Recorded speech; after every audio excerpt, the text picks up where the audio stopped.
করলাম, নিশ্চয়তাবিহীন নতুন জীবন। এর ফলে আমি আমার জীবনের অন্যতম সৃজনশীল সময়ে যাত্রা করার সুযোগ পেলাম। পরবর্তী 5 বছর আমি নেক্সট নামে একটি কোম্পানি শুরু করি, পিকচার নামে আরও একটি কোম্পানি শুরু করি এবং প্রেমে পড়ি অসাধারণ এক মেয়ের, যে পরে আমাকে বিয়ে করেছে। পিকচার থেকে আমরা পৃথিবীর প্রথম অ্যানিমেশন ছবি টয় স্টোরি তৈরি করি। পিকচার বর্তমানে পৃথিবীর সবচেয়ে সফল অ্যানিমেশন স্টুডিও।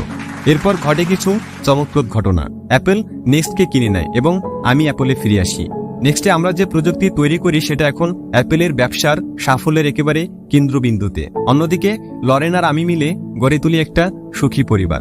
আমি নিশ্চিত এগুলোর কিছুই আমার জীবনে ঘটতো না যদি আমাকে অ্যাপল থেকে বের করে দেওয়া না হতো। এটা ছিল আমার জন্য খুব তেতো স্বাদের একটা ওষুধ, কিন্তু আমার মনে হয় রোগীর সেটা দরকারও ছিল। কখনো কখনো জীবন ইট দিয়ে তোমার মাথায় আঘাত করবে, তখন বিশ্বাস হারিও না। আমি নিশ্চিত আমি সামনে এগিয়ে যেতে পেরেছি কারণ আমি যা করেছি ভালোবেসে করেছি। তোমাকে অবশ্যই তোমার ভালোবাসার কাজটি খুঁজে